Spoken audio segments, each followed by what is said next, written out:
મોઢા ગયા તો પાછા આવી ગયા.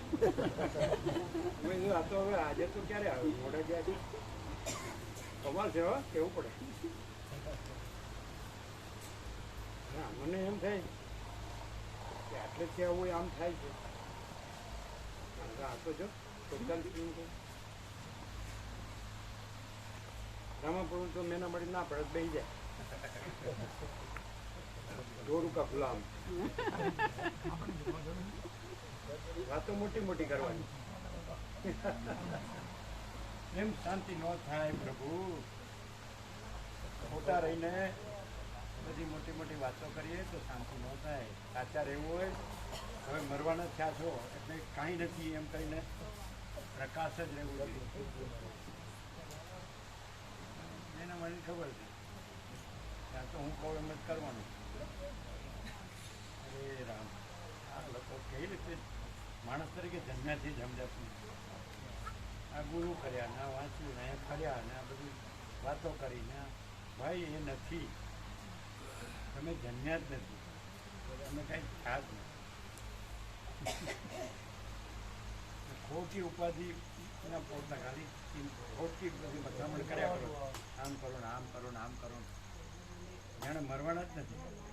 બધા હારે લાવ્યા છે ને હારે લઈ જવાના છે.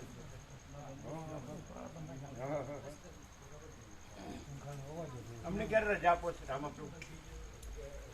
એવું હાથ જોડી કે ખબર હાલ તો હાલ હું કહું એને કરતા તમારે તમારી મેચ જાવ તો સારું.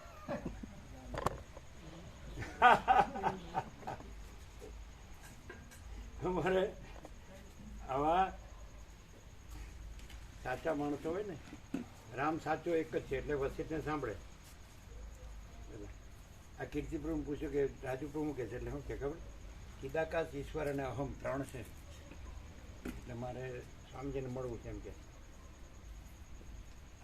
આજે આ વર્ષોથી આવે. તમે અમને કીધું કે ચિદાકાશ, ઈશ્વર ને અહમ 3 છે એટલે વસીત પ્રકાશમાં આવું સાંભળ્યું? રાજુ પ્રભુએ આવું સાંભળ્યું? તો કોઈ ગુરુના બાપે આવું સાંભળ્યું? ત્યારે શું છે આ બધું? વળી કહું ધીસ નોન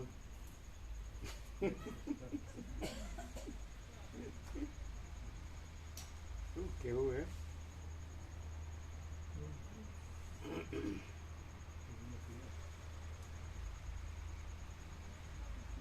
તમને પેલા તમે ગોવા પ્રભુ એવું કહેતા હતા કે સિદ્ધપુર વાળા તમને એવું કે તમે કેડી પ્રભુને સાંભળતા નહીં એવું કીધું ને? સિદ્ધપુર વાળા એમ કીધું કે કેડી પ્રભુને સાંભળતા નહીં એટલે હું એ અમે સમજ્યા નહીં.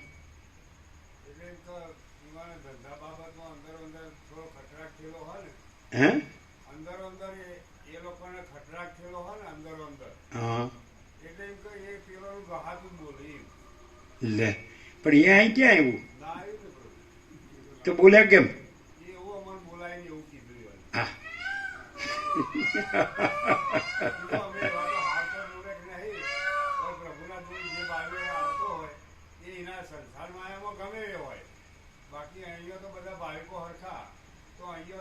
હરખા નહીં હાડા કોઈ છે જ નહીં મહાચિદાકાશ સિવાય. કાંઈ છે નહીં. હું નથી ને જગતે નથી. કોઈ છે નહીં, કોઈ થયું નથી, કોઈ થશે નહીં. લ્યા સમા પ્રભુ શું કહે છે? કાંઈ સમજાય? અમને તો સમજાતું નથી. અહીંયા કાંઈ બીજું છે? મહાચિદાકાશ, સ્વયં પ્રકાશ, સંપૂર્ણ પ્રકાશ, પૂર્ણ વિરામ. પણ આ બધા યોગસિત શું બધા શાસ્ત્રોને ગુરુઓને બધે ફર્યા હોય ને બધું વાંચ્યું હોય, ભણ્યા ગણ્યા હોય ને બધું સાંભળ્યું હોય ને બોલતા હોય ને તો એ તો બધું વસિત પ્રકાશમાં તો કંઈ છે જ નહીં. આ તો આખું જેમ આખું આકાશ છે એમ આખો પ્રકાશ જ છે. પણ આ મૂળ વિષય પામણોને સમજાતું કેમ નથી? બૈરી દેખાય, છોકરા છોડીઓ દેખાય, એના છોકરા છોડીઓ દેખાય, ઘર દેખાય, સોનું દેખાય, પ્રોપર્ટી દેખાય, આમ રિલેટિવ્સ દેખાય, સંસાર વ્યવહાર દેખાય, લેવડ દેવડ દેખાય, અને આ કરવાનું છે આ કરવાનું છે આ કરવાનું દેખાય. પણ પ્રકાશ કેમ દેખાતો નથી એ સમજાતું નથી. કારણ કે એટલે રામાપ્રભુ કે સાહેબ બીજું બધું દેખાય છે એટલે પ્રકાશ દેખાતો નથી. તો પછી એ દેખાય છે બધું પ્રકાશમાં કંઈ છે નથી. તો પછી તો તમે જન્મ્યા તોય હું, મરી ગયા તોય હું, આવ્યા તોય હું, ગયા તોય હું. હું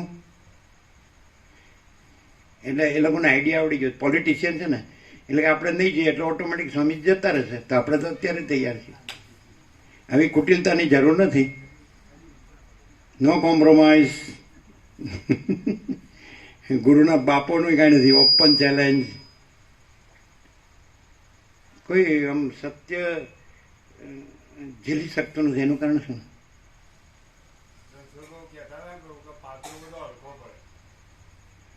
હવે એ બધા એના અનુભવો લાવશે પાછા. એ અમારે સાંભળવાના. એમ તો ગોવાપ્રભુના બલરામ કહેતા હતા કે વાસના એ વસ્તા હરિપ્રભુને ત્યાં બોલ્યા હતા. એમ શું છે આ બધા કેમ ઉડાડે છે અને કેમ ગણતા નથી? એટલે કે વાસના. તો અમે કહીએ છીએ અરે ગમે તેવી વાસના હોય કે ગમે તેવો અહંકાર હોય કે ગમે એવા સંકલ્પ વિકલ્પ હોય કે ગમે તેવા આ બધા જે ખાલી એક જેને કહેવાય ને ગમે એવી ભ્રાંતિ હોય ને ભમતો હોય આ કરું છે આ હું જ છું ને હું ભણેલો છું હું બધું જાણું છું ને મેં બધા ગુરુ ને આમ તેમ ને શાસ્ત્રો. પણ ભાઈ એ બધું વસ્તી પ્રકાશને સાંભળ્યા પછી જો માણસ છે એ કે ભાઈ એ તો એ અનંત ચૈતન્ય પ્રકાશ અનંત ચૈતન્ય શાંતિ છે. આ હું ને જગત કાંઈ નથી. આ તો આપણો ભ્રાંતિ છે. આપણે સ્વપ્ન દેખાય ક્યાં સાચું? ઝાંઝવાનું જળ ક્યાં સાચું? તો એ જ છે. એક પળે ચિત્ત સ્થિર રહે છે. ચંચળ ને ચંચળ એક કે એક પડે.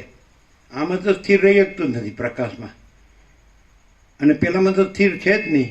એટલે રહેવાનું જ નહીં.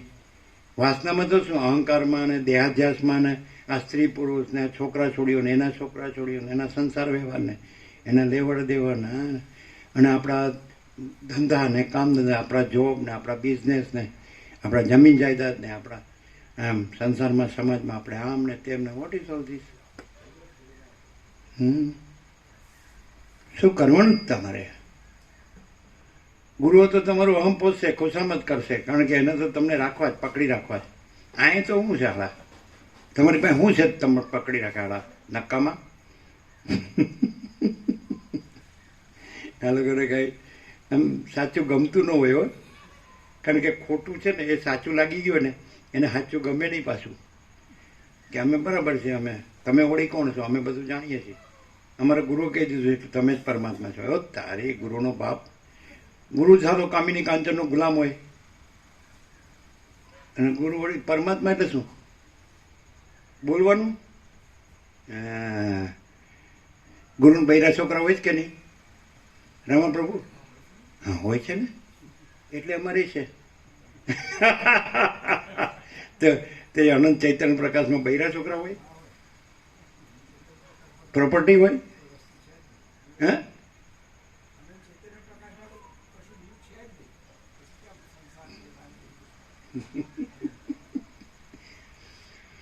અમે એવું કહીએ છીએ ટૂંકમાં કે આ જે આકાશ છે એ તો છે કે નહીં, એમાં બીજું કાંઈ છે, બીજું કાંઈ થાય છે તો એવું અનંત સુદચ્ચિત આકાશ છે. એટલે બીજું કાંઈ નથી, બીજું કાંઈ થતું નથી. તમે ખોટું બોલ્યા તો તમે બીજું શું કરો છો? તમે કોણ? What you mean? આ મલકાય છે સમજ્યા વગર. હું સમજ્યા? પેલો અરુણાચલેશ્વરનું રમણ ને હું સવિતાનું રમણ ભમણ. હું સમજાવીશ કે અમે ટૂંકમાં કીધું પણ એ તો વયું જતું હશે. આ આખું આકાશ છે, આખું અનંત અખંડ ભેદ, અજરામર અખંડ વિનાશી, નિરંજન નિરાકાર નિર્વિકાર છે, અપરિચ્છિન્ન તુર્યાતી જે કહેવાય કાંઈ નથી કેવું. તો એમાં બીજું કાંઈ છે, બીજું કાંઈ થાય છે? એ આકાશ છે એ અનંત શુદ્ધ ચિદ આકાશ છે અથવા તો પરમાકાશ છે. તેમાં બીજું કાંઈ નથી, બીજું કાંઈ થતું નથી. સમજાય છે ને? હવે કહો તમને શું થાય? કહો એટલે કૃપા થશે પછી થશે. હે કૃપાનું હું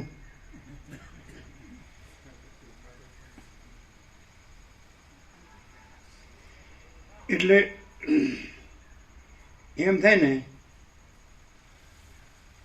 કે આ બધું પરમાત્મા છે ને હું પરમાત્મા છું ને મારું બધું પરમાત્મા છે, એવું થાય ને એના કરતાં પરમાત્મા પરમાત્મા છે અને તો અનંતપૂર્ણ છે, અજરામર અખંડ અવિનાશી અખંડ સચ્ચિદાનંદ, એમાં તો બીજું કોઈ નથી, કાંઈ નથી, કાંઈ થતું નથી, એવું સમજાય ને તો એ કામ લાગશે. પણ જો તમે એવું સીધું કરી દીધું કે મારા ગુરુ પરમાત્મા છે, ગુરુએ કીધું છે કે તમે પરમાત્મા છો, તમારું બધું પરમાત્મા છે, આ જગત બધું પરમાત્મા, તો મજા નહીં આવે, તમે ભ્રાંતિમાં રહેશો. પણ તમે એમ તો અમે ભ્રાંતિમાં છીએ અત્યારે, સંસારમાં છીએ, માયામાં છીએ, કે આ બધું રાગદ્વેષમાં છીએ, આ ધનને ભોગો એની વાસના ભ્રાંતિમાં, એમાં સુખ ભ્રાંતિને એમાં મરી જઈએ છીએ. તો તમારે સાચું કેટલું જાણવાનું? આ બધું ભ્રાંતિ કીધી એ સાચી, બરાબર છે કે એમાં બધા સ્ત્રી પુરુષને ઘર ને ધનને છોકરા છોકરીને એના છોકરા છોકરીને એના સંસાર વ્યવહાર લેવડ, આ બધું રિલેશન સગાવાના ના તેને આ બધું આવવું જવું કરવું એ ભલે રહી, આમાં કેટલું તમને સાચું થાય એટલું સાચું ના ખબર પડે કેટલું. એમ કે ખાલી પરમાત્મા બોલવાનું અને કર્તવ્ય કરવાનું, એવું એવું આમાં પરમાત્મા બોલવાનું અને કર્તવ્ય કરવાનું, તો કેવું આ ભ્રાંતિ સહિત ભ્રાંતિ હોય ત્યારે પણ કેટલું તમને સાચું થયું કહેવાય, જો તમે ખરેખર વસિષ્ઠને પ્રકાશથી સાંભળ્યા હોય તો. નહીં તો નહીં, નો કોમ્પ્રોમાઇઝ. પ્રકાશથી વસિષ્ઠને સાંભળ્યા હોય, અમે સાંભળ્યા, તમે કહેશો અમે નહીં કહીએ, આપણે પહેલેથી જ વાત, આપણે મેળ ખાય જ નહીં. બોલો બિપિન પ્રભુ, બોલો જીતુ પ્રભુ, બોલો કોઈ બી બોલો, કોઈ બી બોલી શકે. પછી પેલો કહેતો હતો ને કહેતી હતી એ તો અમારી પાસે લાવશો જ નહીં, કારણ કે અમે કર્યું નથી ને જાણતા નથી. અમને ન આવડતું હોય એટલે તમે કે જો અમે કેટલું જાણીએ છીએ, કહેતો હતો ને કહેતી હતી, તમને હાડી કાંઈ ખબર જ નથી પડતી, કંઈ કર્યું નથી. એટલે હવે તમે કહો કે બધી ભ્રાંતિ તમારી અહીં ગળા બૂટ ભરી છે, પૈસાની ને ભોગોની વાસનાની, અહંકારને દેહાભિમાન ને બધું અહંકારને, બસ હું જ છું, ભલે રહ્યા કાંઈ વાંધો નહીં. પણ વસિષ્ઠને પ્રકાશથી સાંભળ્યા તો એમાં કેટલું અંદર, ભલે તમારે કોઈને કહેવાનું ન હોય, બતાવવાનું ન હોય, તમારે સર્ટિફિકેટ મેળવવાનું લેવાનું ન હોય, તમે અંદર કેટલું શબ્દો નહીં, અમને ખબર પડે જ કે તમે ખાલી બોલો છો એ ન ચાલે, તમને અંદર કેટલું થાય છે, કંઈ થાય છે. અમને તો એવું જ થાય છે ને કે કોઈને નહીં થતું હોય. બોલો તમને થાય ને? શબ્દો નહીં હો, આપણે મોટા મોટા શબ્દો ગમતા નથી, પહેલેથી કહી દઈએ, હાથ ચૂકલું થતું હોય ને એટલું જ કહેવાનું.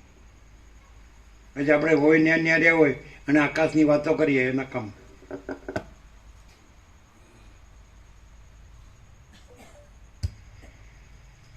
ભ્રાંતિ આટલે સુધી ભરી હોય એવી અમને સાચી લાગતી હોય ત્યારેય પણ આ હું 8-10 મણ લાકડાનો ઘરાક છું અને હજી હું મર્યો નથી ત્યાં સુધી આ પ્રકાશ સિવાય કલ્યાણ નથી. આટલું આર પાર. આ પ્રકાશ એટલે કેવો ને એ કલ્યાણ એટલે કેવું? કારણ કે ભ્રાંતિ એટલે બધી ભરી એટલે પ્રકાશ તો દેખાય જ નહીં. ગોળ ને તો સૂર્ય દેખાય જ નહીં.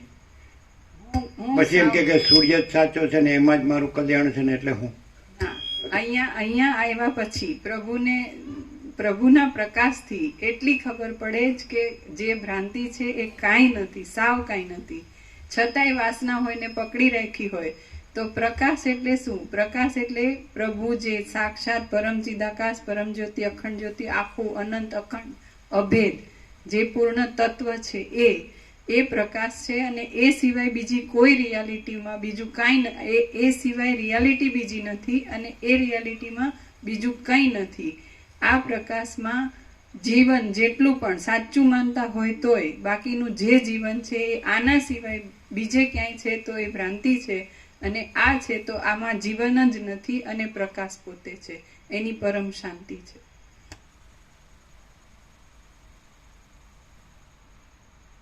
ભ્રાંતિ મુદ્દલ છે જ નહીં. મેઇન એક એટલું છે, ભ્રાંતિ મુદ્દલ છે જ નહીં. બધું ભલે લાગતું હોય પણ છે જ નહીં. એક અંદર થઈ ગયું, થઈ જ જાય છે પ્રકાશ. એ જ અમારા માટે બહુ ઉત્તમ છે.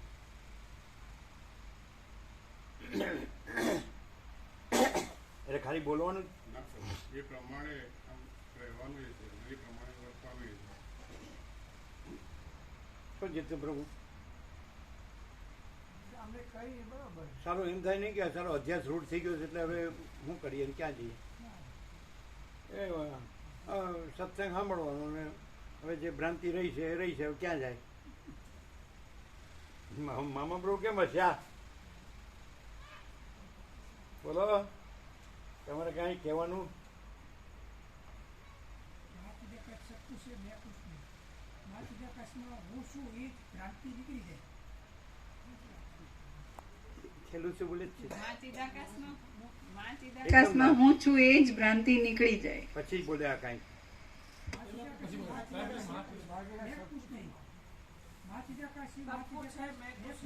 એ તો એમ નહીં, છેલ્લો શબ્દ બોલે ને તમે નહીં ખાઈ ગયા. ના ના, એ તો સાંભળ્યું અમે, એમ મૂકી દો, એની જરૂર નથી. પછી બાજુમાં બેઠા સાંભળ્યું છેલ્લું શું બોલે? છેલ્લા અક્ષરો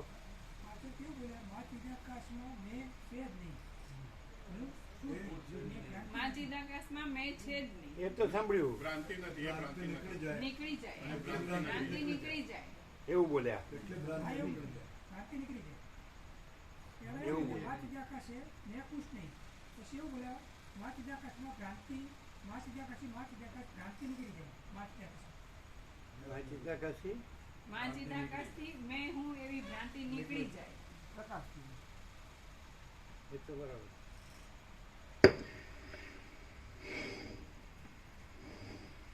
અમને કેવું થયું હશે? ચાલો અનુમાન તો થાય ને. અમે આ માણસ છીએ, બધા માણસ છે, એવા માણસ છીએ. અમે અમારી રીતે રહ્યા છે, સૌની રીતે રહ્યા છે. તો અમને અંદર કેવું થયું હશે?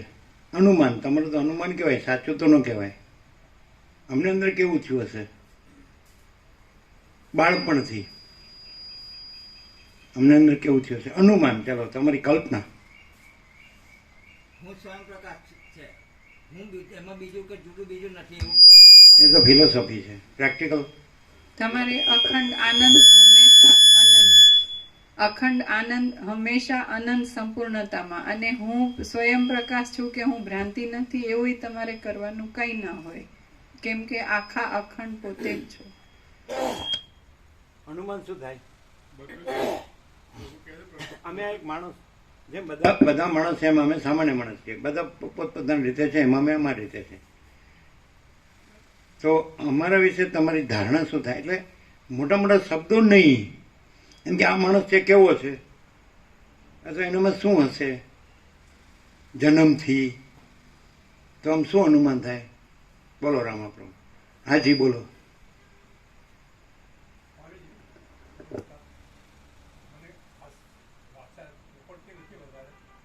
માઇક આપો, ઉભા રહ્યો.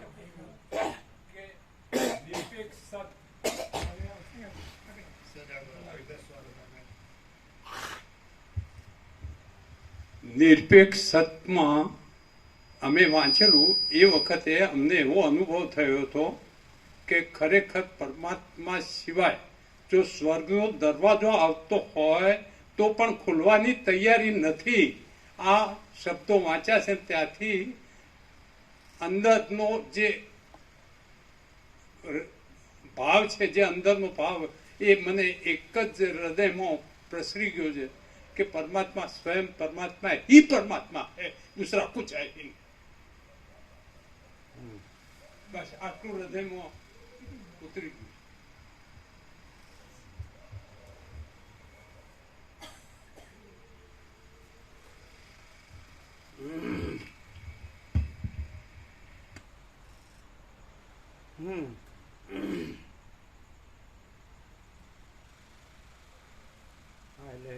મોક્ષનો દરવાજો આવે તો હું તો ન જ ઉગાડું, એમ કે પરીક્ષણનો મને કાંઈ અભિપ્રેત નથી. એમ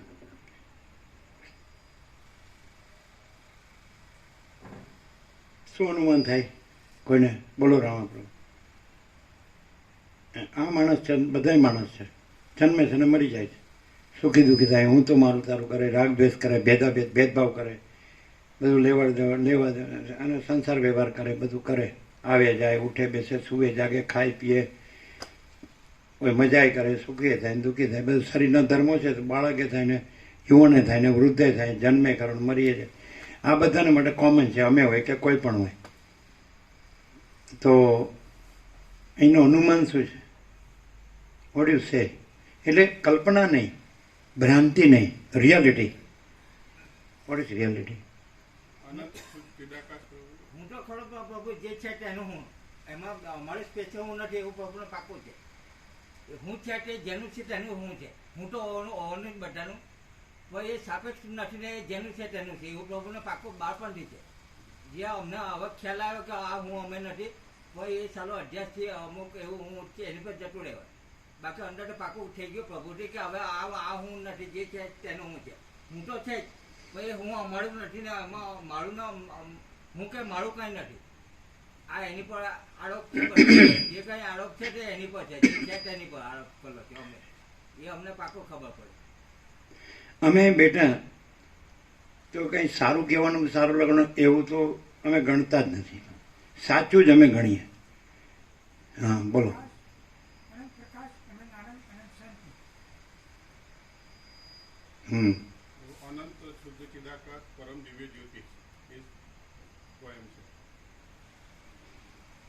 આમ જેટલું કલ્પના, એક ભ્રાંતિ કલ્પના હોય તોય આમ સાચું શું લાગે? આ એક માણસ છે, બધા માણસ છે, એમાં આ એક માણસ છે, અને બધા જન્મ્યા છે અને મરવાના છે, એમાં આ જન્મ્યો છે અને મરવાનો છે.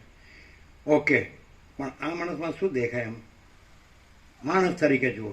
આઠે પર આનંદ અને પોતે જ છીએ. આઠે પર આનંદ અને પોતે જ છીએ. અનંત પ્રકાશ, અનંત આનંદ, અનંત શાંતિ અને પોતે જ છીએ. તો એ કાંઈ મરી જાય? જન્મ મરણ નથી. આ તો મરી જવાનો છે. એ જન્મ મરણ નથી. હા, જન્મ મરણ છે જ નહીં. એટલે આ છે જ નહીં, એમ આભાસ હતા છે જ જન્મ નહીં. મરણ આપતું જ નહીં. અમારામાં આવે તો પ્રભુમાં નથી જન્મ મરણ. સપના પુરુષ હોય તો પ્રભુ હું હોય. એ સપના પુરુષના બધી વેદના ઉપનિષદના બધામાં સપના પુરુષ છે. આ દેવો સપના પુરુષ છે. પ્રભુમાં એવું પહેલેથી નથી કે સપના પુરુષ હોય તો હું હોય ને, હું સપના પુરુષ નહીં હોય તો હું કરવું હોય તો પણ થાય. પ્રભુ હું કહેવું હોય તો પણ નહીં કહેવાય, કારણ કે પ્રભુને અનુભૂતિ છે કે એમાં હું કેવી રીતે એમ સાપેક્ષા કેવી થાય, શક્ય જ નહીં થાય. જ્યાં પેલા લોકો હું છોડવા ને છોડી નહીં શકે, દેવો નહીં છોડી શકે ને કોઈ નહીં છોડે. પૃથ્વીના માણસ વાટે જોડે પણ દેવો કે ઋષિ મુનિઓ પોતાના હું નહીં છોડે, કારણ કે સપના પર એના સપના પુરુષ પર પોતાના આરોપ એને સાચું જાણે. જ્યાં સપનું છે ને સપના પુરુષ છે ને એવું ખાલી પ્રભુને છે, બાકી કોઈ જગ્યાએ અમે જો વાંચ્યું નથી પડતું.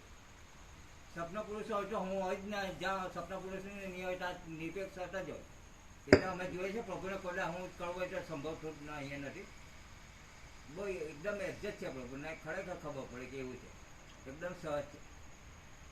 પરમ ચિદાકાશ, પરમ જ્યોતિ, અખંડ જ્યોતિ, અનંત, પૂર્ણ, પરમ ચિદાકાશ, પરમ શાંતિ, स्वयं सिद्ध, स्वयं प्रकाश, स्वयं पूर्ण, स्वस्वरूप, यही सब कुछ है, इसके सिवा कुछ नहीं है.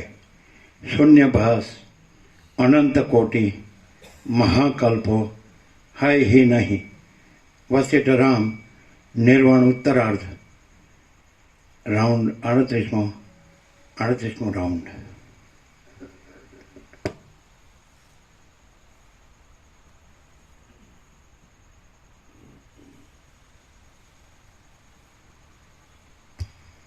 આદ્ય પરબ્રહ્મ સદગુરુ દેવ કી જય.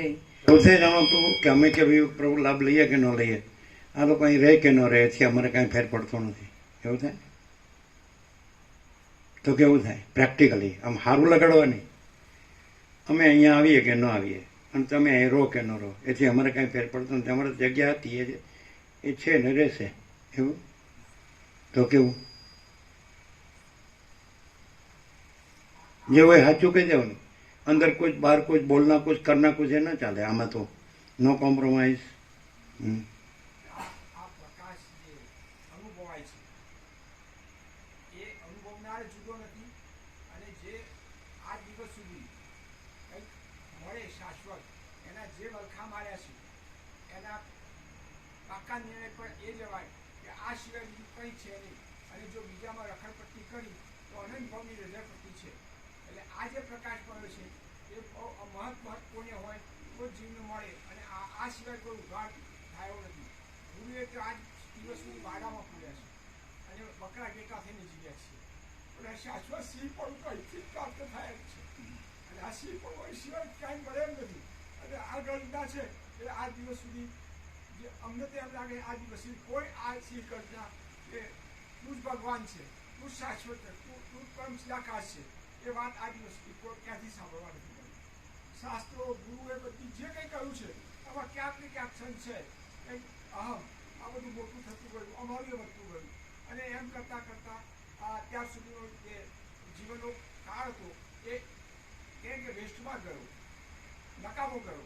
પણ આ પ્રકાશ પડ્યા પછી એમ થાય કે હવે આ સિવાય જિંદગીમાં કશો વિચાર સૂઝ્યા નહીં, અને વિચાર કરનાર પણ નહીં. બસ આપ જે કહી રહ્યા છો એ પ્રકાશમાં અહર્નિશ, આ પ્રકાશને જોવાનો એ નથી, ફક્ત પ્રકાશની અંદર પોતાના ચૈતન્ય તત્વને એ રીતે કામનાઓ વિષય વાસ્તવ રહિત કરવા માટે એક પુરુષાર્થ, અને એ પુરુષાર્થ કહેવામાં.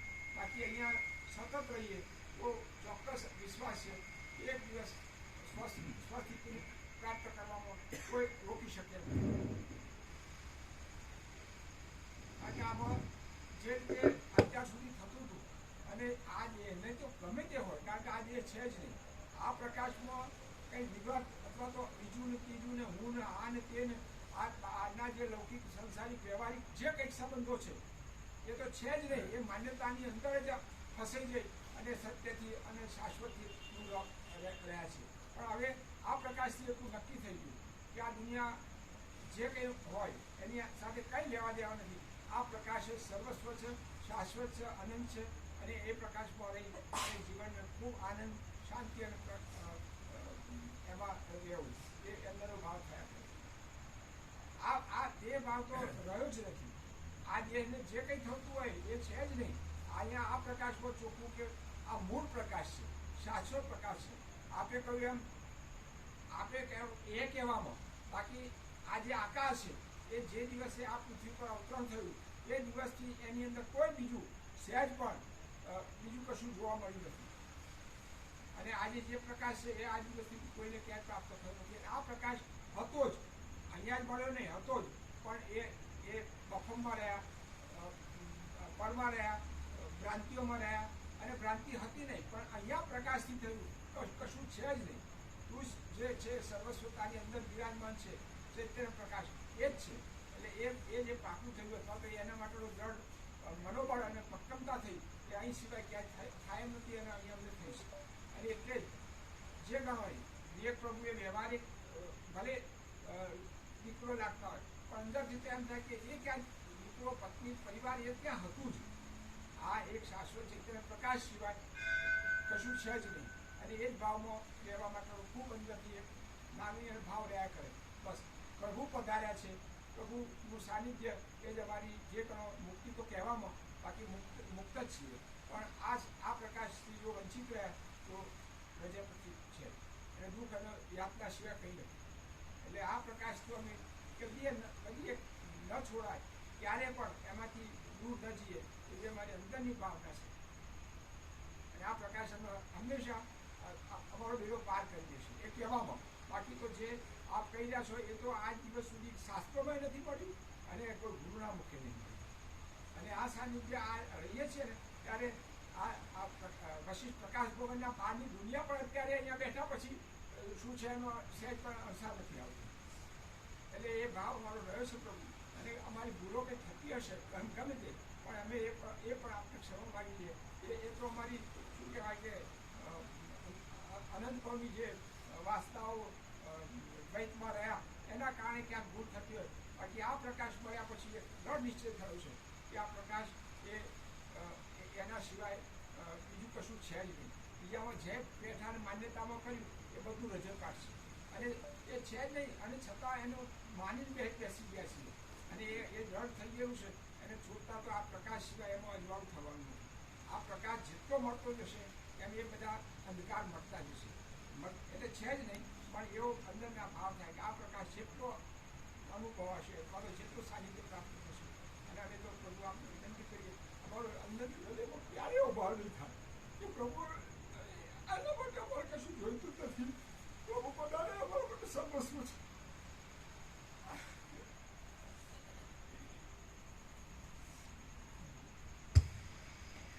આદ્ય પરબ્રહ્મ સદગુરુ દેવ કી જય.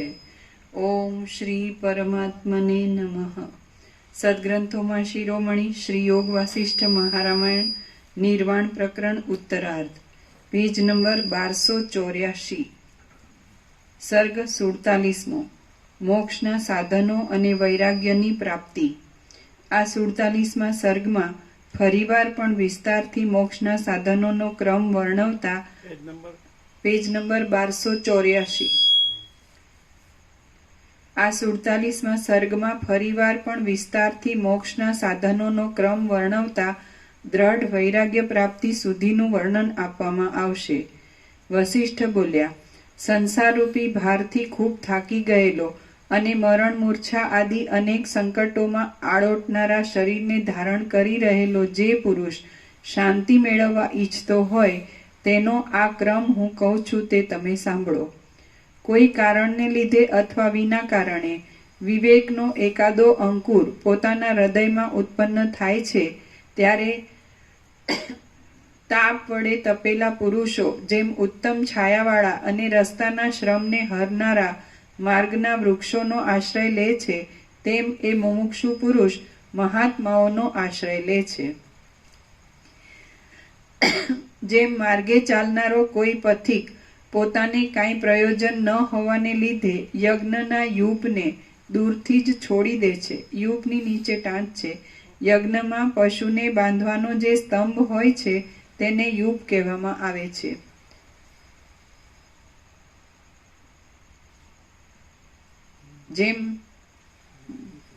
જેમ માર્ગે ચાલનારો કોઈ પથિક પોતાને કાંઈ પ્રયોજન ન હોવાને લીધે યજ્ઞના યુપને દૂરથી જ છોડી દે છે, તેમ એ મુમુક્ષુ પુરુષ પણ અજ્ઞાની પુરુષોને છેટેથી જ છોડી દે છે.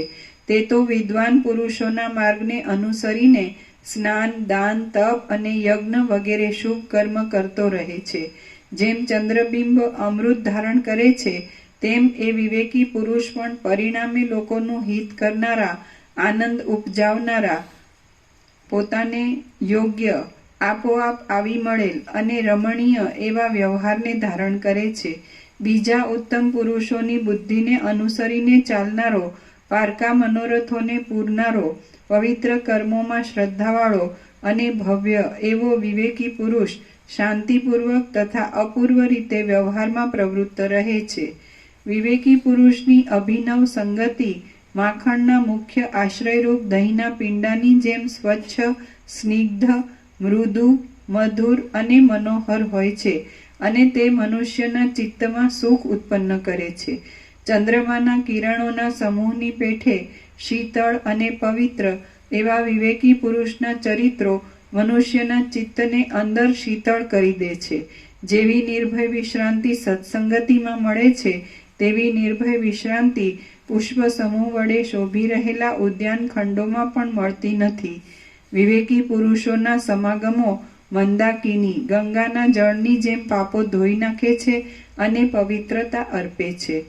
બરફ વડે બનાવેલા અને ફૂલોના હારો વડે શણગારેલા ભુવનોની અંદર જવાથી મનુષ્ય જેમ શીતળતા પામે છે, તેમ સંસારને તરી જવા ઈચ્છનારા મનુષ્ય વિરક્ત વિવેકી પુરુષોની પાસે જવાથી શીતળતા મેળવે છે.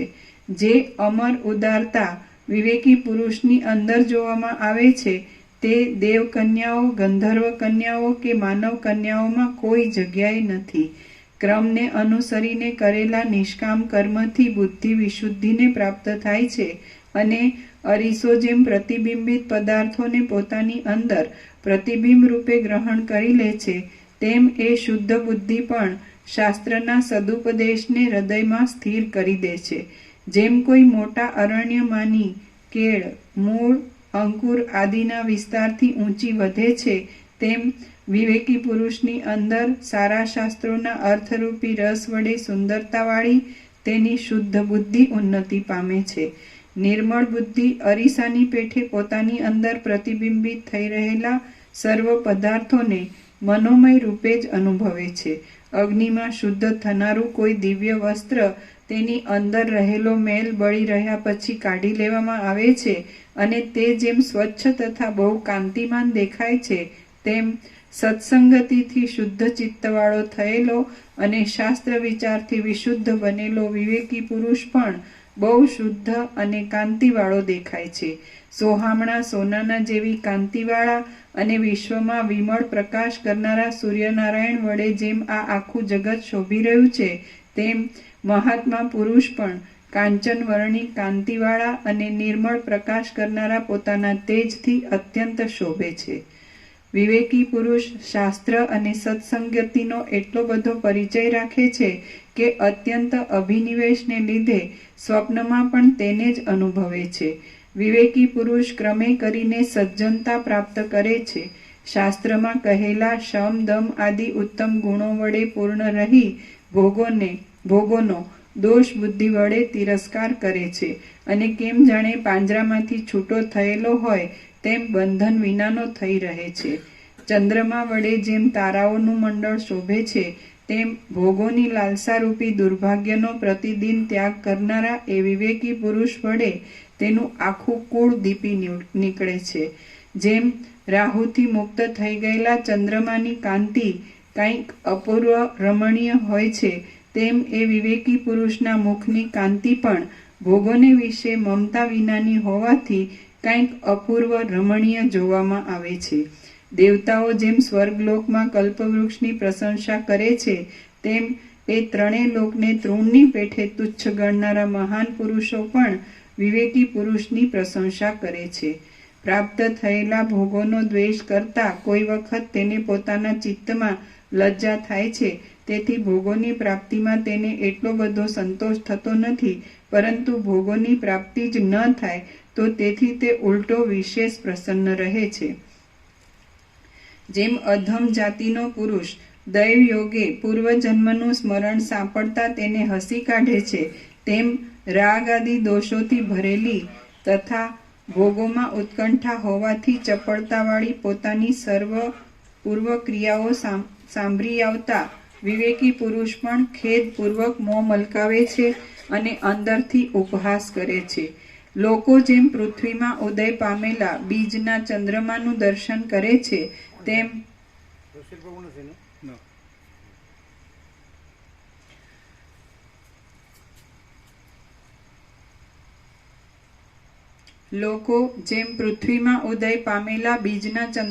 દર્શન કરે છે, તેમ વિસ્મય વડે વિકસેલા નેત્રવાળા સિદ્ધ પુરુષો સ્નેહને લીધે એ વિવેકી પુરુષનું દર્શન કરવા માટે આવે છે.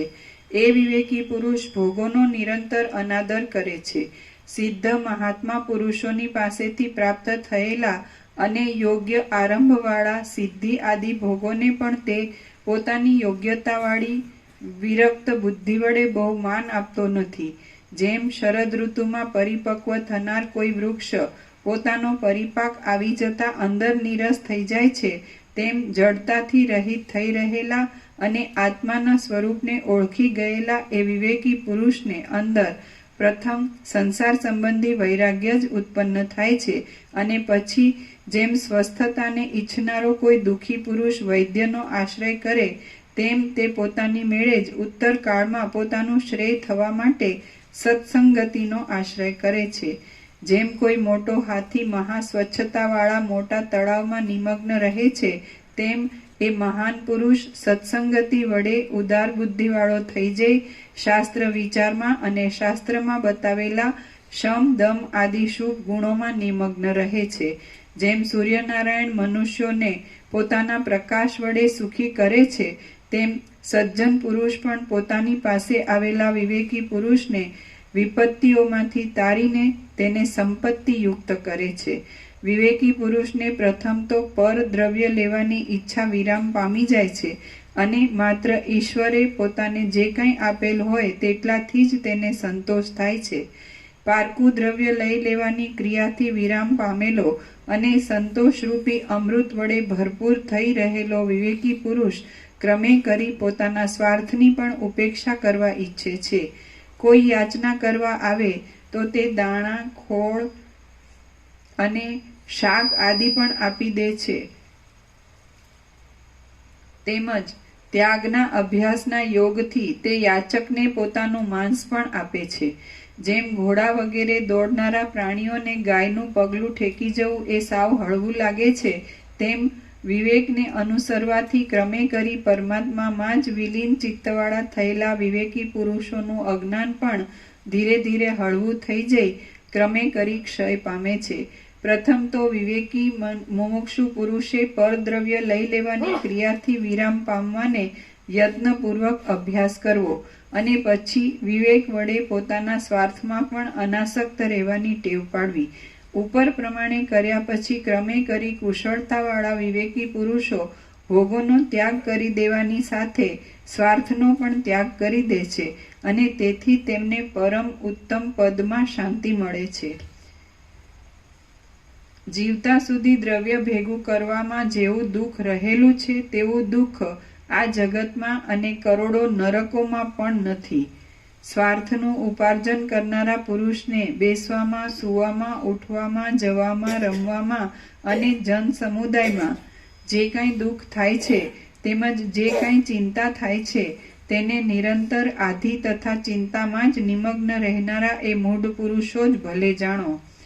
દ્રવ્યને ભેગું કરાવવું, તેનું રક્ષણ કરવું અને તેનો વ્યય થવો વગેરેમાં તથા રાજા અને ચોર સંબંધીની ભીતિ વગેરેમાં અનેક દુઃખોને લીધે દ્રવ્ય અનેક અનર્થો વડે વ્યાપ્ત છે. સંપત્તિઓ પણ નિરંતર આપત્તિઓ વડે વીંટાયેલી છે અને ભોગો એ સંસારના મહારોગો જેવા છે. એ બધા ખરી રીતે અનર્થરૂપે, છતાં મોહને લીધે મનુષ્યો તેમને અર્થરૂપે સમજે છે. બાકી વિવેક વડે જોતા તો તે સર્વ નિસાર છે. જ્યાં સુધી ચિંતા અને વિષયાનુરાગ વડે પોતાનું દુષ્ટ પ્રયોજન સિદ્ધ કરવા માટે મનુષ્ય દ્રવ્યરૂપી મહાન અર્થને ઈચ્છતો નથી, ત્યાં સુધી 3 પ્રકારના તાપો વડે થનારા શોષને તે પ્રાપ્ત થતો નથી.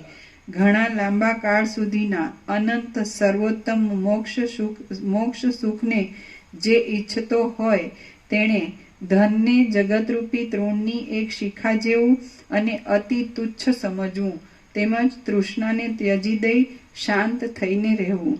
ધન, ચિંતા, શોક, મોહ આદિ ભાવો વિકારોના, જરાના, મરણના, દુષ્કર્મોના, દીનતાના અને દુષ્ટતાના પરિતાપોના સમૂહરૂપ છે એમ વિવેકીઓ કહે છે.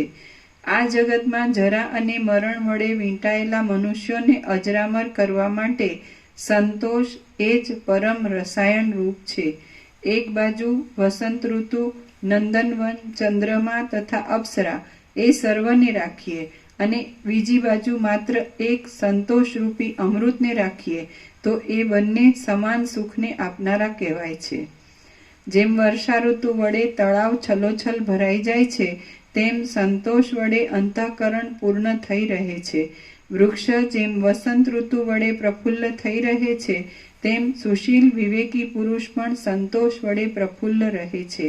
તે ગંભીર, શીતળ, મનોહર, પ્રસન્ન તથા રસશાળી ઓજસ્વીતાને ધારણ કરે છે અને પુષ્પિત થઈ રહેલા વનની પેઠે અતીવ શોભી રહે છે. જેમ કીડો કોઈના પગની તળે આવીને ચગદાઈ જાય છે તેમ ધનનો લોભી પુરુષ બીજાથી અપમાન પામ્યા છતાં પોતાની લાલચને છોડતો નથી અને તે એક દુઃખમાંથી બીજા દુઃખને પ્રાપ્ત થતો રહે છે. વિકારવાળા આકારને ધારણ કરનારા ધનના લાલચુ પુરુષો ઉછાળા મારતા સમુદ્રની અંદર પડેલા અને ઉછળતા તરંગો વડે વિહવળ બની ગયેલા પુરુષોની પેઠે કદી પણ સ્વસ્થ સ્થિતિને પામતા જ નથી. સ્ત્રીઓ અને સંપત્તિઓ તરંગના જેવી અત્યંત ચંચળ છે અને સર્પની ફણારૂપી છત્રની છાયાની પેઠે અતીવ ભયંકર છે. કયો વિવેકી પુરુષ તેમાં બંધાઈ જઈ આનંદમાં રહે છે? ધનનું ઉપાર્જન કરવામાં અને તેની રક્ષા કરવામાં રહેલી પીડાને જાણ્યા છતાં પણ જે મૂળ પુરુષ તેની ઈચ્છા કરે છે તે પુરુષ પશુનો ઓળો પણ લેવો નહીં. જે વિવેકી પુરુષ ચક્ષુ આદિ ઇન્દ્રિયોના બાહ્ય વ્યાપારને અને સંકલ્પ વિકલ્પ આદિ માનસિક વ્યાપારને મૂળ સહિત એક જ સમયે વૈરાગ્યરૂપી દાંતરડા વડે છેદી નાખે છે, તેનું હૃદયરૂપી ક્ષેત્ર જ્ઞાનથી નિષ્કલંક ઝળકી રહે છે. અવિવેકી પુરુષોને સત્ય જણાતા આ જગતના વિચિત્ર વિચિત્ર આકારો મિથ્યા હોય છે એમ જાણતા છતાં પણ વિવેકી પુરુષ પોતે જ્ઞાનની પરિપક્વ અવસ્થાને નહીં પ્રાપ્ત થયાથી જગતના વિચિત્ર વ્યવહારોમાં અજ્ઞાનીની પેઠે કેમ જાણે તેને સત્ય સમજતો હોય તેમ વ્યવહાર કરે છે. તેનું કારણ એક જ છે કે તેનો અભ્યાસ પાકો થયો નથી. પ્રથમ સંસાર સંબંધી વૈરાગ્ય દશાને મેળવવી, તે દ્વારા સત્સંગતિ મેળવી ઉત્તમ અભ્યાસ કરવો અને જ્ઞાનના અર્થની દ્રઢ ભાવના વડે સર્વ ભોગોનો ત્યાગ કરી દ્રઢ વૈરાગ્ય પ્રાપ્ત કરવો. આ ક્રમે યોગ્ય અધિકારી પુરુષ પોતાના પારમાર્થિક સ્વરૂપને પ્રાપ્ત થાય છે. શ્રી યોગ વાસિષ્ઠ મહારામાયણમાં નિર્વાણ પ્રકરણના ઉત્તરાર્ધનો મુમુક્ષુ પ્રથમોપક્રમ નામનો સર્ગ 47મો સમાપ્ત. સર્ગ 48મો વિવેકીની સ્થિતિ અને જ્ઞાનની દ્રઢતા. આ 48મા સર્ગમાં પરમ વૈરાગ્ય દ્રઢ થઈ જતા વિવેકી પુરુષો જે લક્ષણો વડે સ્થિતિ કરી રહે છે તે અને જે લક્ષણો વડે જ્ઞાનની દ્રઢતા વિશે સ્થિર થઈ રહેવાય છે તે વિસ્તારથી કહેવામાં આવશે.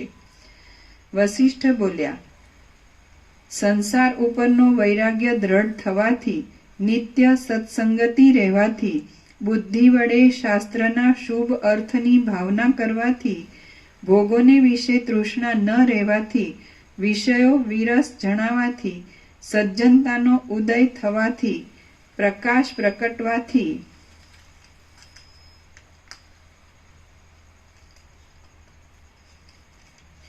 અને હૃદયમાં જ્ઞાનનો ઉદય થવાથી વિવેકી પુરુષો અંધકારની પેઠે ધનની ઈચ્છા જ કરતા નથી. એટલું જ નહીં, પણ જે ધન પોતાની પાસે હોય તેનો સુદ્ધા તેઓ સુકાઈ ગયેલા અપવિત્ર પાંદડાની પેઠે ત્યાગ કરી દે છે.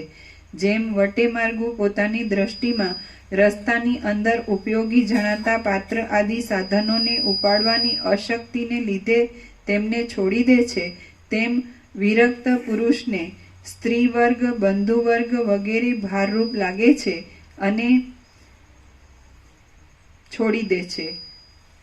ઇન્દ્રિયો સાથે વારંવાર જોડાઈ જતા ઇન્દ્રિયોના વિષયો અને ભોગો પોતાનું ચિત્ત જ શાંત હોવાથી વિવેકી પુરુષના અનુભવમાં જ આવતા નથી.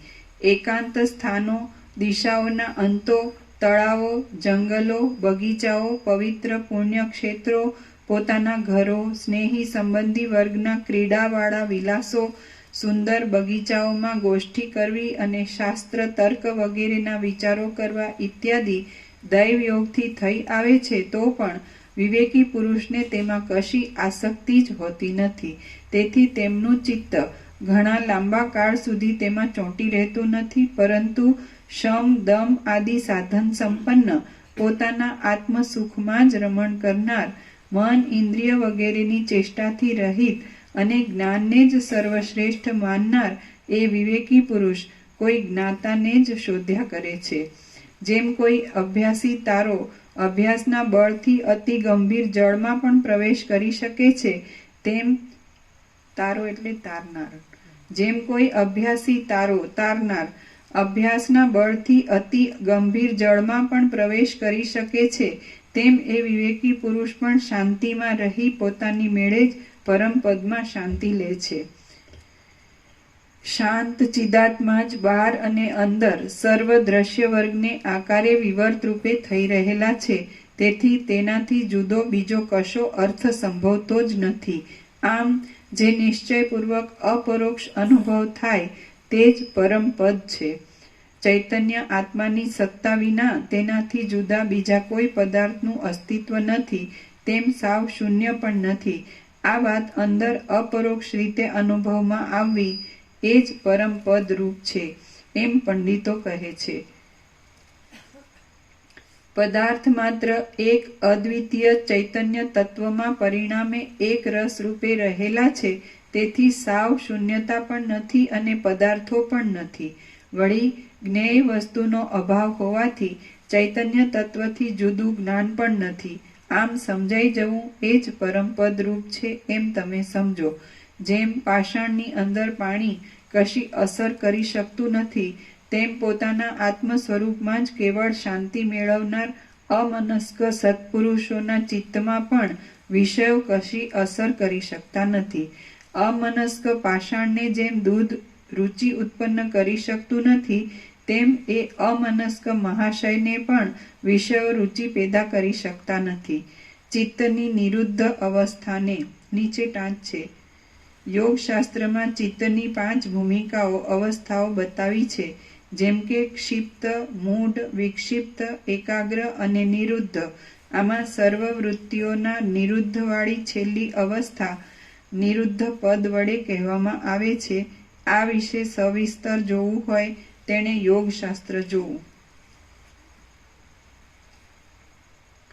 આગળ અમનસ્કની ટાંચ છે. મન વિનાનો રાગ, દ્વેષ, હર્ષ, શોક આદિ ચિત્તના ધર્મોથી રહિત થઈ રહેલો અમનસ્ક.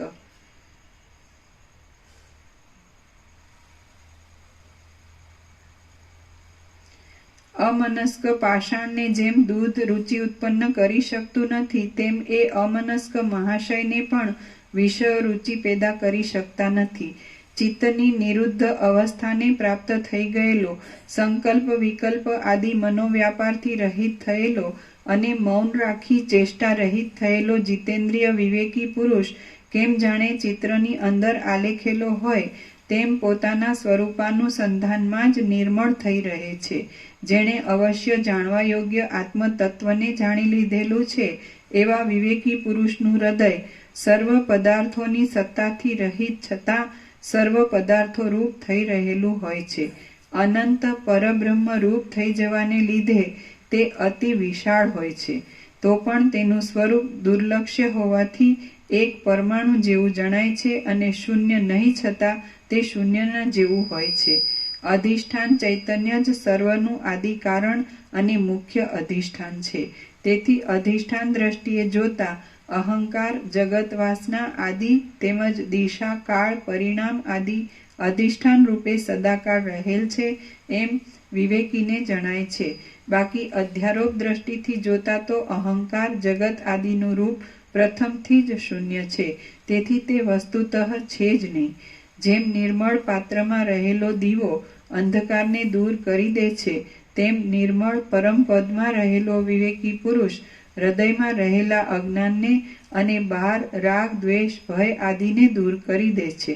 જે સર્વ અંશે રજોગુણથી રહિત છે, જે સત્વગુણને લીધે અથવા પોતાના પ્રભાવથી અજ્ઞાન અને અંધકાર રૂપી સમુદ્રના પારને પહોંચી ગયેલ છે અને જેમાં તમો ગુણનું રૂપ અથવા અંધારું જરા પણ સંભવતું જ નથી, તેવા મહાત્મા પુરુષ રૂપી સૂર્યને સદા પ્રણામ હો.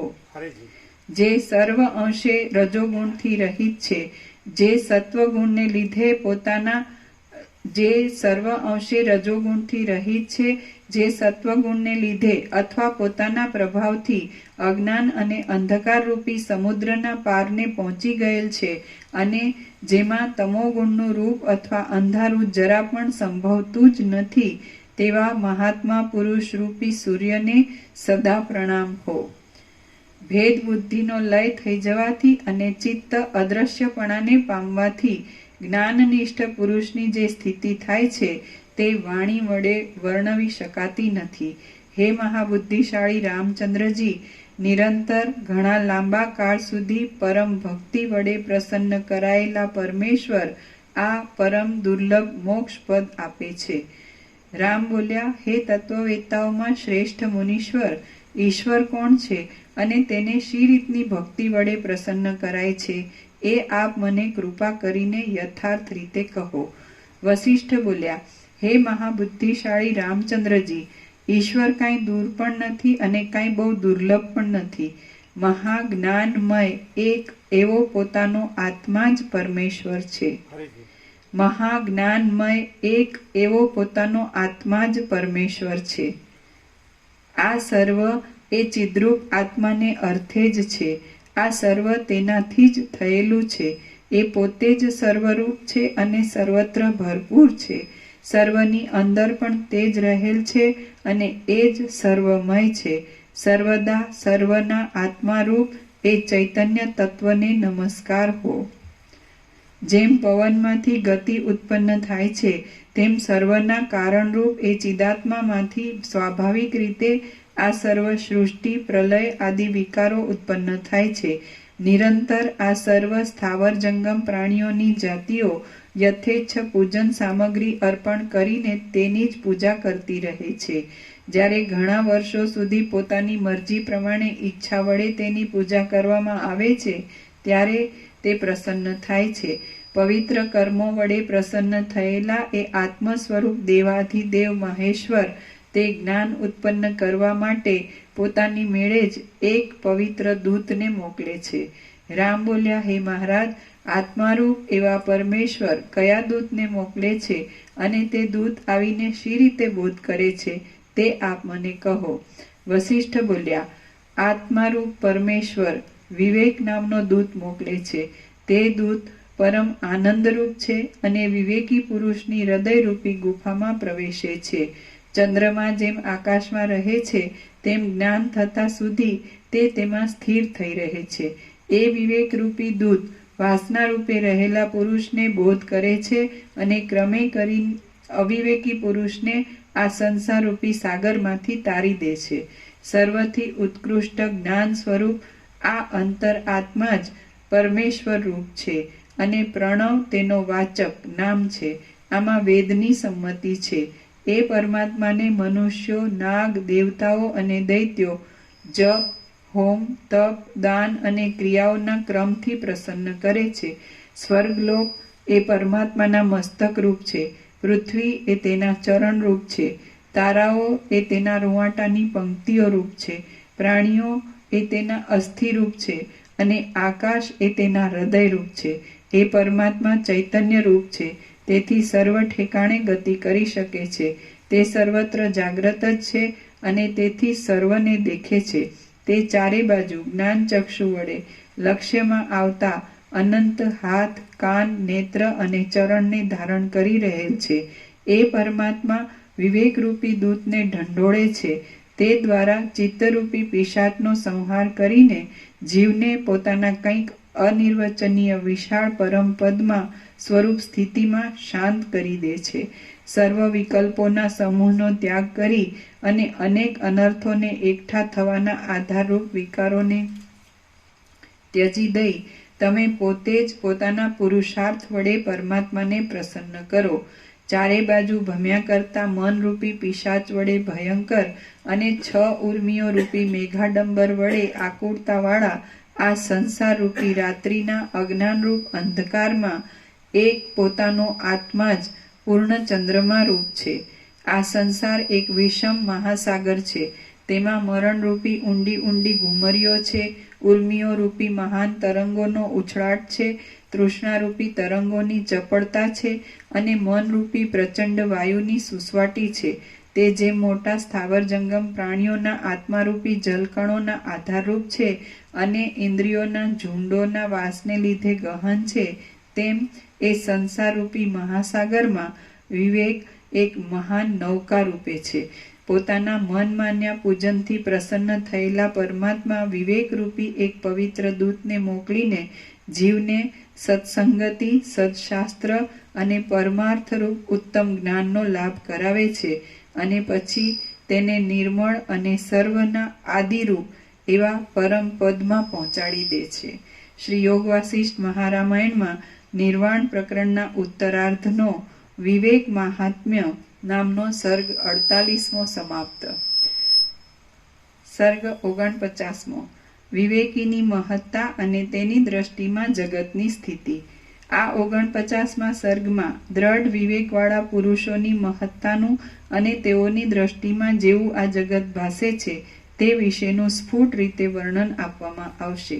વશિષ્ઠ બોલ્યા, સંપૂર્ણ રીતે પુષ્ટ થયેલા વિવેકવાળા અને વાસનાના મેલને ત્યજનારા મહાત્મા પુરુષોમાં કોઈ અપૂર્વ મહત્તાનો વાસો થાય છે.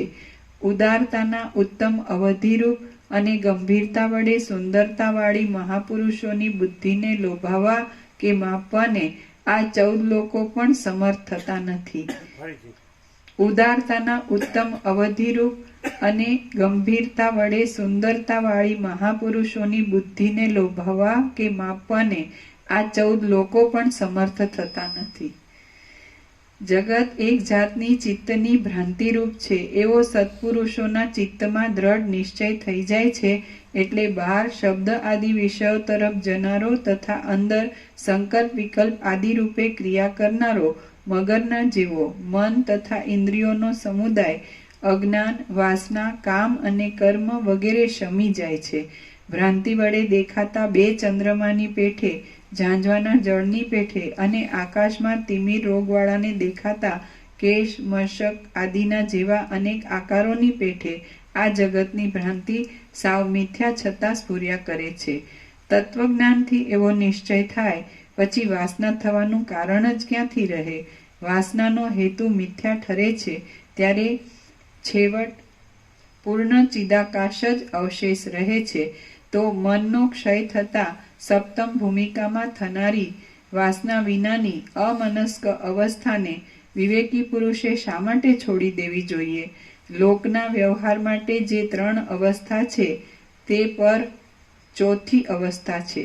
તે તુર્યાવસ્થામાં રહેનાર મહાત્મા પુરુષ કોઈ જાતનો વ્યવહાર કરતો નથી, છતાં તેને બીજા જોઈ શકે છે એટલું જ તેનું અસ્તિત્વ હોય છે.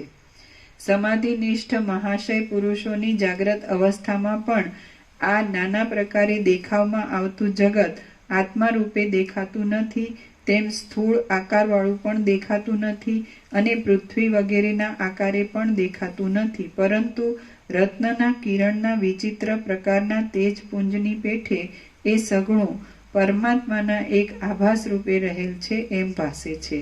જગત કેવળ દેખાવ માત્ર જ છે, બાકી તે શૂન્ય રૂપે જ રહ્યું છે. આકાશમાં અનેક મણિઓના વિચિત્ર કિરણોના તેજપુંજની પેઠે તે ચિદાકાશની અંદર આભાસ રૂપે ખડું થઈ રહ્યું છે. અહીં સર્વ પ્રાણીઓ સત્યપણે રહેલ છે એમ પણ નથી, જગત સત્ય છે એમ પણ નથી, તેમ સાવ શૂન્ય છે એમ પણ નથી, પરંતુ આ સર્વ બ્રહ્મરૂપી એક ઉત્તમ રત્નના કાંતિ સમૂહને રૂપે પ્રકાશી રહ્યું છે. પરબ્રહ્મની અંદર નાના પ્રકારના ભેદોની કલ્પના મુદ્દલ છે જ નહીં, તેને લીધે સૃષ્ટિઓ છે જ નહીં અને નાશનું પણ અસ્તિત્વ નથી, તેને લીધે પ્રલયો પણ નથી. માત્ર આકાર વિનાનો કલ્પનાઓ રૂપી સૂર્યના કિરણોનો સમૂહ જ ઘટ્ટ થઈ આ સર્વત્ર આકારે ભાસ્યા કરે છે. એવી રીતે કલ્પનાઓનો સમૂહ જ ઘટ્ટ થઈ જઈ આ સર્વને આકારે મૂર્તિમાન ખડો થઈ રહ્યો છે, બાકી શૂન્યતા વિના બીજું કશું તેનું રૂપ નથી. કેમ કે સંકલ્પ વડે ખડા થઈ ગયેલા મનોરાજ્ય આદિમાં આકાશની પેઠે શૂન્યતા જ અનુભવમાં આવે છે. શૂન્યતા પોતે જ અવસ્તુરૂપ છે, તો પછી તેમાં અહમતા, મમતા કે રાગદ્વેષ આદિ ભાવની કલ્પના તો ક્યાંથી જ સંભવે? હવે પછી ભવિષ્યકાળમાં થનારા આકાશ વૃક્ષમાં કયા પક્ષીને શાંતિ મળી છે? જરાયુજ આદિ 4 પ્રકારના પ્રાણીઓનો અને પૃથ્વી આદિ મહાભૂતોનો પિંડી ભાવ મૂર્તિમાન આકાર પણ નથી, તેમ સાવ શૂન્યતા પણ નથી. આથી સંકલ્પ વિકલ્પના આધારરૂપ એવું મન પણ નથી, પરંતુ તાત્વિક દ્રષ્ટિએ જોતા કેવળ સત્ય ચૈતન્ય તત્વ જ અવશેષ રહે છે અને તેનો નિષેધ કરી શકાતો નથી. જેમ સુવર્ણના પિંડની અંદર અનેક નાના પ્રકારના આકારો રહેલા છે, તેમ પોતાના સ્વરૂપભૂત ચૈતન્યની અંદર આ સર્વ વિવર્ત ભાવે રહેલ છે, બાકી તે નાના પ્રકારના ભેદથી રહિત તથા સર્વત્ર સમાન રૂપે જ રહેલું છે એમ વિવેકી સમજે છે. વસ્તુગતિ પ્રમાણે પોતાના ચૈતન્ય સ્વરૂપમાં સ્થિતિ કરી રહેલા જ્ઞાની પુરુષને તત્વજ્ઞાન હોય છે, તેથી તેનું અહંકાર સહિત જગત અને ચિત્ત એ સર્વનો લય થઈ જાય છે. તેનું પોતાનું સ્વરૂપ ચૈતન્ય છે, તેને જડ રૂપ કહી શકાતું નથી, તેથી છેવટ સદરૂપ પોતાના સ્વરૂપભૂત ચૈતન્ય જ શેષ રહે છે.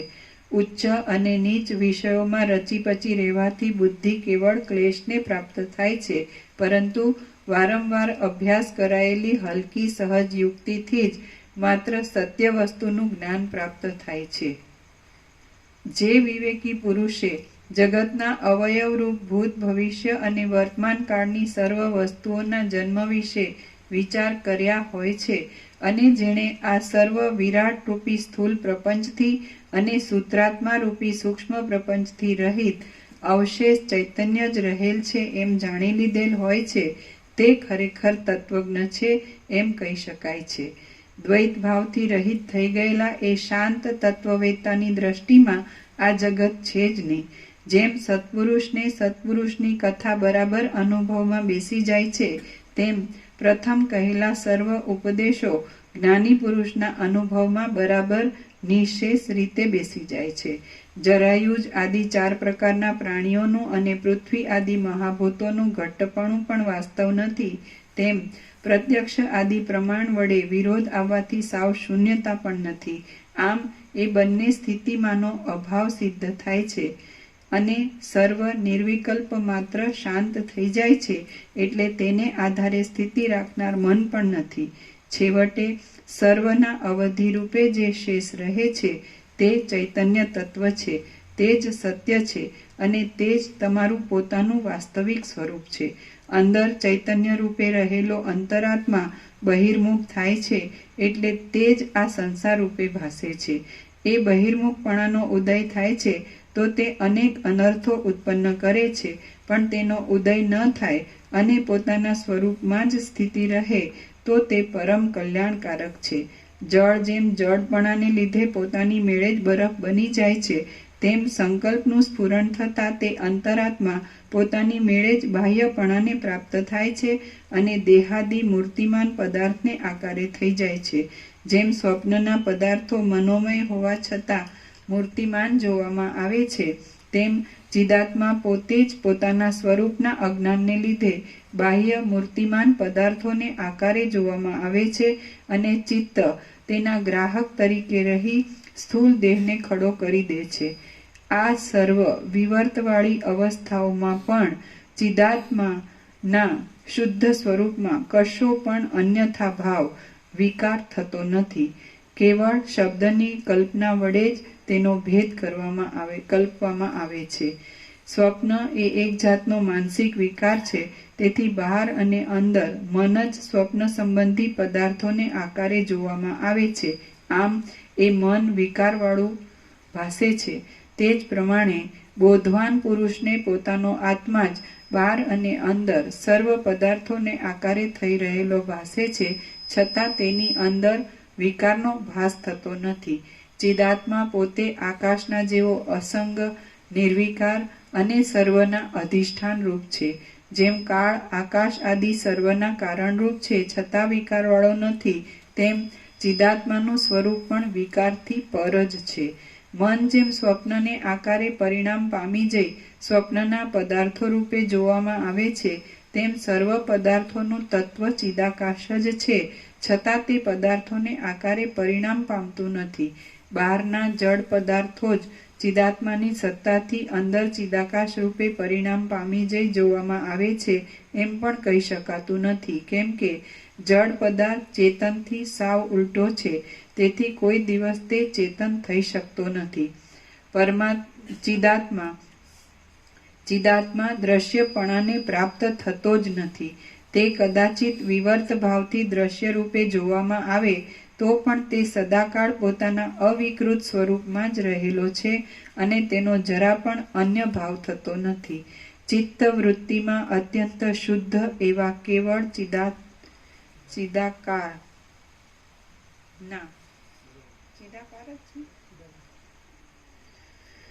ચિત્તવૃત્તિમાં અત્યંત શુદ્ધ એવા કેવળ ચિદાકારના પરિણામનો ઉદય થશે એટલે જડ ચેતનના નામ રૂપનું શ્રવણ પણ શમી જશે. ચિત્ત એ વાસનાને આધારે ટકી રહેલ લિંગ દેહરૂપ છે અને પોતાની દ્રઢ ભાવનાને લીધે આ દ્રશ્ય દેહ આદિ સ્થૂલ પ્રપંચ રૂપે જોવામાં આવે છે.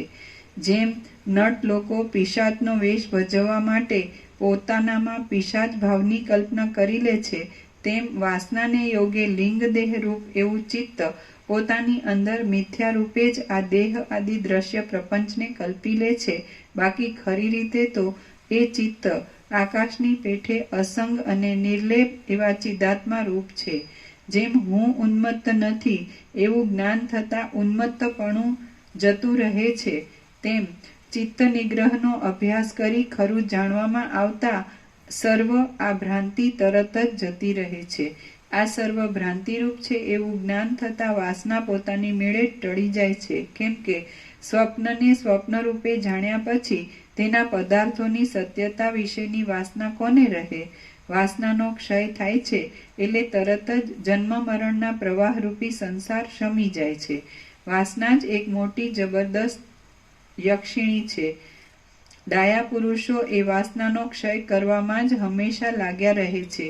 જેમ પોતાનામાં પાગલપણાની સદા ભાવના કરવામાં આવે તો તે પાગલપણું વધી જાય છે, તેમ ફરીથી પોતે પાગલ નથી એ ભાવના દ્રઢ થતાં એ અજ્ઞાનજન્ય ઉન્મત્તપણું પણ શમી જાય છે. જેવી રીતે સૂક્ષ્મ દેહ ભાવનાના અભ્યાસ વડે સ્થૂળ દેહરૂપ બની જાય છે, તેવી રીતે તત્વજ્ઞ પુરુષો પોતાની વાસનામય સૂક્ષ્મ દેહને પણ જ્ઞાનની સ્થિતિ વડે જ બ્રહ્મમાં જ અહમભાવની વાસના શમાવી દે છે. આમ એ ચિત્તરૂપી આતિવાહિક લિંગ દેહને બ્રહ્મમાં જ અહમભાવની વાસનાવાળો કર્યા પછી તેને કુટસ્થ ચૈતન્ય રૂપ કરવો, તે પછી જ્ઞાનના દ્રઢ અભ્યાસ વડે તેને બ્રહ્મભાવને પ્રાપ્ત કરી દેવો. આત્મા વિના કોઈ છે જ નહીં એટલે જીવાત્માને આધાર આપનાર લિંગ દેહની ઉત્પત્તિ કરનાર આત્મા જ ગણાય, તો પછી લિંગ દેહ આત્માથી જુદો છે એમ ક્યાંથી જ કહી શકાય? એ વાત સ્પષ્ટ સમજાય છે.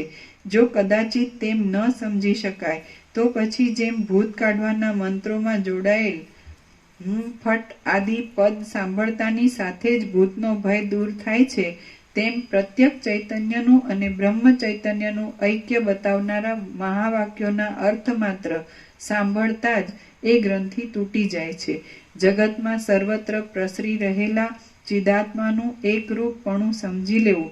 પછી જ્યાં સુધી જીવ ચૈતન્યનું અને બ્રહ્મ ચૈતન્યનું વૃત્તિ દ્વારા અખંડ એકરસપણું થાય તેમજ અખંડાકાર વૃત્તિનું પણ અનુસંધાન ન રહે ત્યાં સુધી જીવ ચૈતન્યના અસંગપણાની અને અદ્વિતીયપણાની ભાવના કર્યા કરવી. બહાર અને અંદર સર્વત્ર ચિત્ત શાંત થઈ જતા પોતાના શુદ્ધ સ્વરૂપનો પ્રકાશ નજરે પડે છે. એ આકાશના જેવી નિર્મળ અને શીતળ સ્વરૂપ સ્થિતિનો આશ્રય રાખી તમે સુખેથી શાંત થઈ રહો.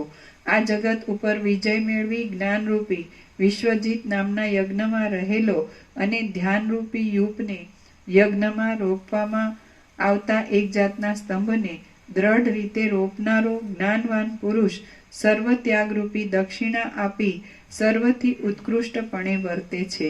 ભલે અંગારાઓની વૃષ્ટિ થવા માંડો, ભલે પ્રલયનો પ્રચંડ પવન વાવા માંડો અને ભલે આકાશ રસાતળમાં ચાલ્યું જાઓ, છતાં જ્ઞાનનિષ્ઠ પુરુષ કશા વિકારને પામતો નથી અને એક સરખી રીતે જ સદાકાળ પોતાના સ્વરૂપમાં સ્થિર થઈ રહે છે.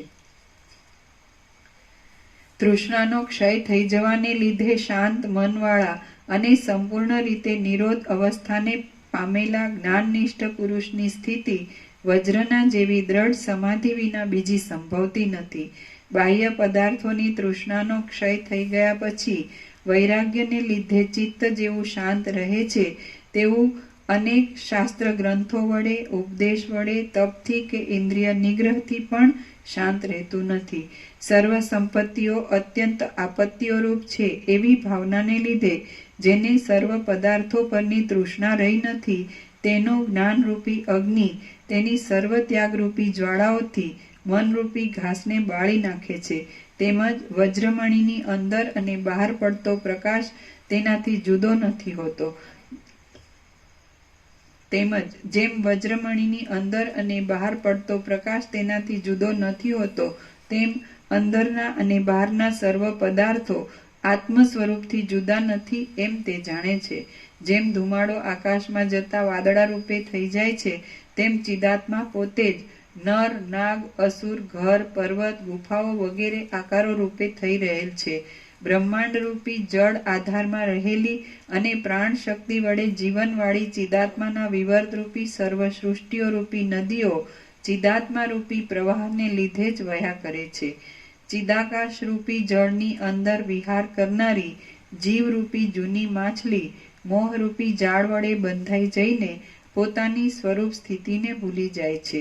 ચિદાત્મા જ પોતાના સ્વરૂપરૂપી વિશાળ આકાશની અંદર મેઘની પેઠે પ્રસરી જાય છે અને પોતાના સ્વરૂપ વડે પૃથ્વી આદિ આકારને ધારણ કરી રહેલા નાના પ્રકારના પદાર્થોને રૂપે સ્ફુરે છે. સર્વ જીવો વાસનાની વિચિત્રતાને બાદ કરતા બીજી બધી જ રીતે સરખા જ છે, પરંતુ માત્ર વાસનાની વિચિત્રતાને લીધે તેઓ શુષ્ક પાંદડાની પેઠે ભટકતા રહી વિચિત્ર સ્વર્ગ નરક આદિમાં જઈ પડે છે. જડ ઉપાધિને લીધે જળ જેવા બની જાય છે અને કેમ જાણે પ્રાણવાયુને વિચિત્ર પ્રકારની ક્રિયાઓ રૂપી સ્વર પેદા કરવાને વાંસળી રૂપ હોય તેવા થઈ રહે છે.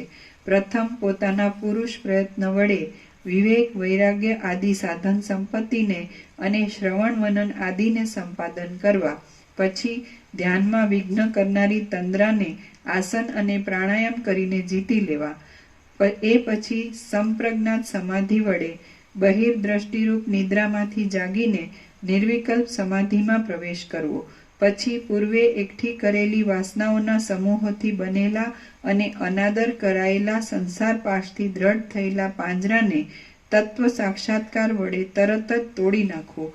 આમ પૂર્ણ આનંદથી પરબ્રહ્મ રૂપ જ થઈ રહેવું, પરંતુ અજ્ઞાની પુરુષોની પેઠે સંસારની અંદર ભટક્યા કરવું નહીં. શ્રી યોગ વાસિષ્ઠ મહારામાયણમાં નિર્વાણ પ્રકરણના ઉત્તરાર્ધનો વિવેકીની મહત્તા નામનો સર્ગ 49મો સમાપ્ત. ઓમ પ્રસાદ આપી દો.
પેલા બોર્ડ બની ગયા કે નહીં?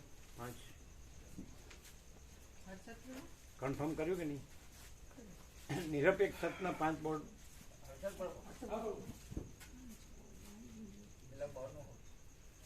સાંજે ચાલુ હતા પુરાણામાં 2 બને તેવું કહેતા હતા. એટલે બની જશે ને? બની જશે, ચાલુ હતા સાંજે. એમ લાગી જશે ને?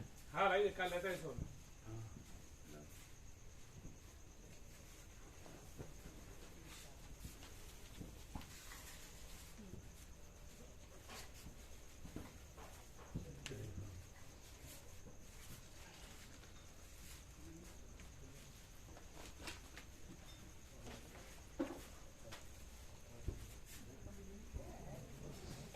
કેમ બે જ બને? એટલે બીજા ચાલુ હતા બનાવવા. સિસ્ટરની અનુભૂતિ થાય બીજું કઈ નથી.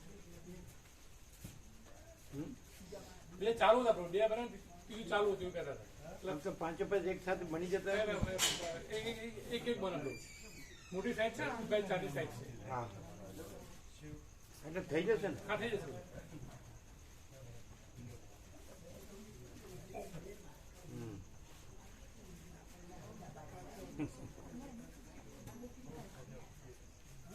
એટલે આજે આજે આજે મનાવતા હશે ને? હા ચાલુ છે. તો પછી આજે આજે બની જશે પ્રભુ, કાલ લેતા આવીશું. હા બની જશે. હા.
આજે જ આવે નહીં? હા આજે ક્યારે? સ્વપ્ન જ આવે સારા છે. એકલા આવ્યા નહીં? આવ્યા?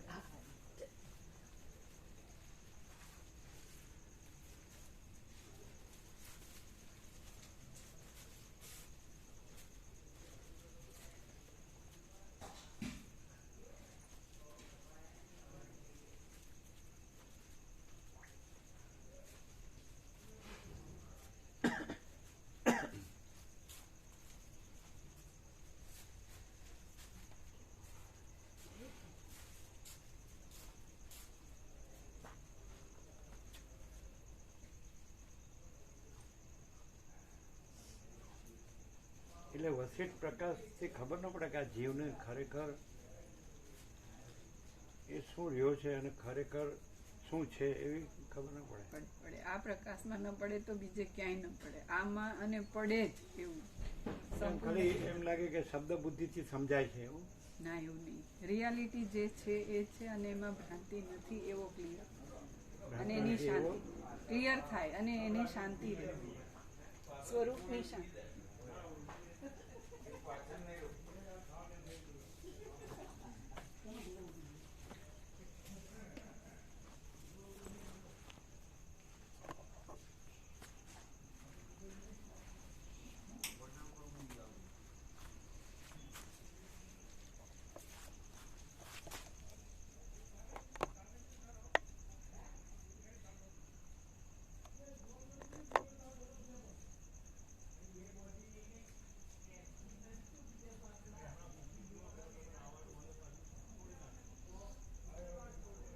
એટલે જન્મથી જીવ ભ્રાંતિ હોય, જગત ભ્રાંતિ હોય કે સંસાર ભ્રાંતિ, માયા ભ્રાંતિ, પણ વશિષ્ઠ પ્રકાશથી એકદમ ક્લિયર નથી જાય કે ખરેખર એમ કે આ બધું પરમચિદાકાશ પરમજ્યોતિ અખંડ જ્યોતિ જ છે ને બીજું કંઈ છે જ નહીં, કંઈ થતું જ નથી એવું.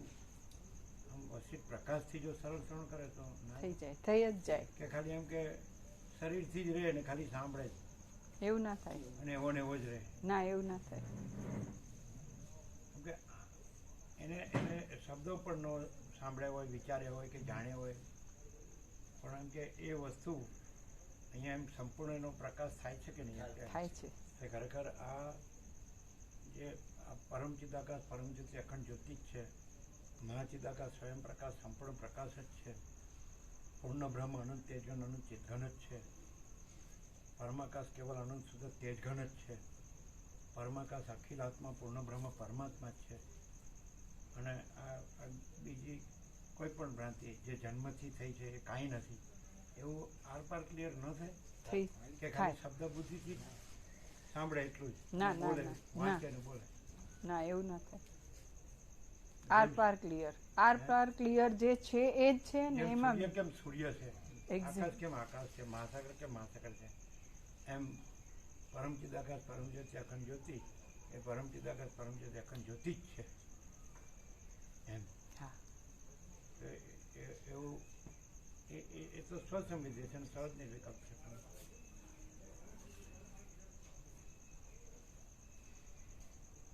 અને ભ્રાંતિ રાખે તો કાંઈ નથી, અને ભ્રાંતિથી રહે અને એ ન રહે તો એ જ છે, અને ભ્રાંતિ કાંઈ નથી. તો એવું સમજાય નહીં કે પછી આમાં અધ્યાસ થઈ ગયો એટલે એમાં એમાં જ મરી જાય. હા, એમ ન થાય.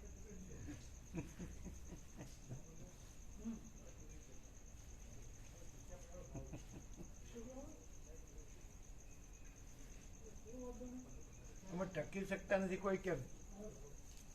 અને જે કાંઈ ન હોય એ ભ્રાંતિમાં જ મરી જાય છે કેમ? ચૈતન્યના જ્ઞાનના અભાવે જે કીધું ને એવું બને. એ ક્યાં ચૈતન્યમાં ક્યાં એવું બને જ નહીં. આ પણ બને જ છે ને, આ જોવામાં જતા રહે છે. એ જે કાંઈ નથી, જે અસત અસાર દુઃખ છે, મિથ્યા નાશવંત છે, સ્વપ્ન જેવું મૃગતૃષ્ણના જળ જેવું છે, એમ જ મરી જાય.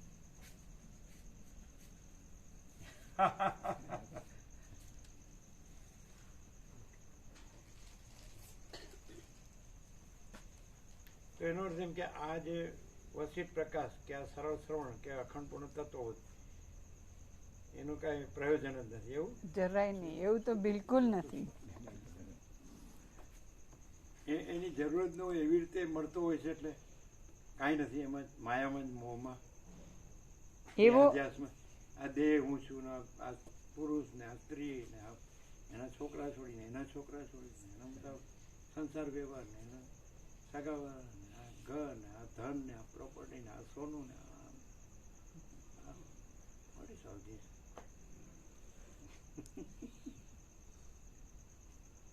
તો આનો અર્થ જ નથી એવું. એવું નહીં. જેટલા જન્મ સુધી એને જન્મવું હોય ને મરવું હોય, જન્મવું હોય ને મરવું હોય, જન્મવું ને મરવું હોય ત્યાં સુધી મરવા દેવાના, પણ જ્યારે થવું હોય ત્યારે થાય એવું નહીં.